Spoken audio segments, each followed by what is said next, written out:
ಮಣ್ಣನ್ನು ಹದವಾಗಿ ತುಳಿತಾನೆ. ಅದಕ್ಕೊಂದು ಸಾಮಗ್ರಿ ಇದೆ, ತಿಗರಿ ಅಂತೇಳಿ. ಆ ತಿಗರಿ ಇಟ್ಕೊಂಡು ಚೆನ್ನಾಗಿ ಹದವಾಗಿ ಆ ಮಣ್ಣನ್ನು ಹಾಕಿ ತಿದ್ದಿ ತೀಡಿ ಮಾಡಿದಾಗ ಮಾತ್ರ ಮಡಿಕೆ ಆಗತ್ತೆ ಹೊರತು ಅದು ತನ್ನಲ್ಲಿ ಆ ಮಣ್ಣು ಆ ನೀರು ಬೇರೆ ಬೇರೆಯಾಗಿ ಅವನು ಸುಮ್ಮನೆ ಕುಂತರೆ ಆಗಲ್ಲ. ಅಂದರೆ ಸಂಸ್ಕಾರ ಬೇಕೇ ಬೇಕು.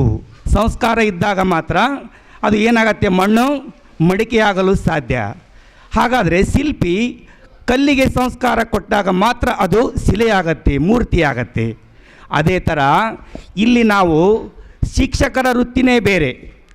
ಇಲ್ಲಿ ಕುಂಬಾರ ಶಿಲ್ಪಿ ಮಾಡಿದಂಥ ಮಿಗಿಲಾಗಿ ಶಿಕ್ಷಕ ಏನೂ ಅರಿಯದ ಮಗುವಿಗೆ, ಏನು ಗೊತ್ತಿರಲ್ಲ, ಸಣ್ಣ ಮಕ್ಕಳು ಬಿಳಿ ಹಾಳೆ ಇದ್ದಂತೆ, ನಾವು ಯಾವ ಥರ ಅವ್ರಿಗೆ ನಾವು ಬಿಡಿಸ್ತೀವೋ ಆ ಥರ ಅವರು ಅಚ್ಚು ಮುಡ್ತಾ ಇದೆ.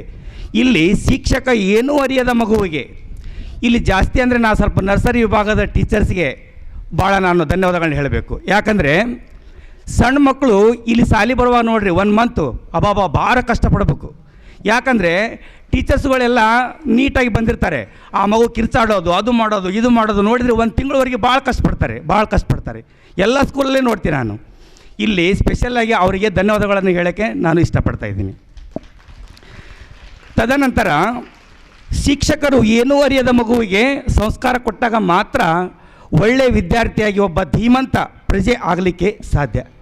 ನೋಡಿ, ಜೀವನದಲ್ಲಿ ಪ್ರಧಾನಮಂತ್ರಿ ಆಗ್ಬೋದು, ಒಳ್ಳೆ ಸ್ವಾಮೀಜಿ ಆಗ್ಬೋದು, ಒಳ್ಳೆ ದೊಡ್ಡ ಆಫೀಸರ್ ಆಗ್ಬೋದು. ಇವರು ಏನಾದರೂ ಕೂಡ ಎಲ್ಲಿಂದ ಆಗ್ತಾರೆ ಸರ್?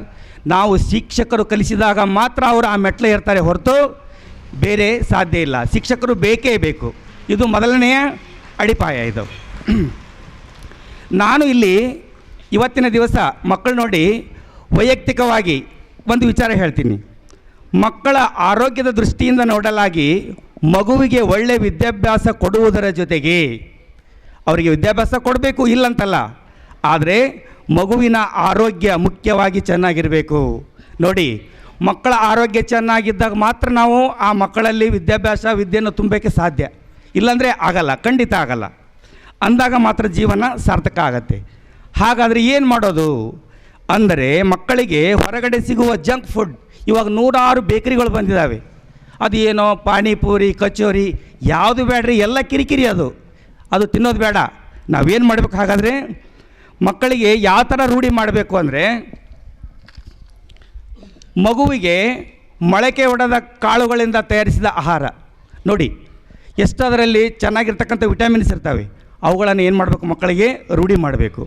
ಆಮೇಲೆ ಬೇಕಾದಷ್ಟು ಸೊಪ್ಪುಗಳಿದ್ದಾವೆ, ಆ ಸೊಪ್ಪುಗಳ ಮಿಶ್ರಿತ ಚಪಾತಿ ತಯಾರಿಸಿ ಕೊಡ್ರಿ, ಅದು ಎಷ್ಟು ಚೆನ್ನಾಗಿರ್ತದೆ.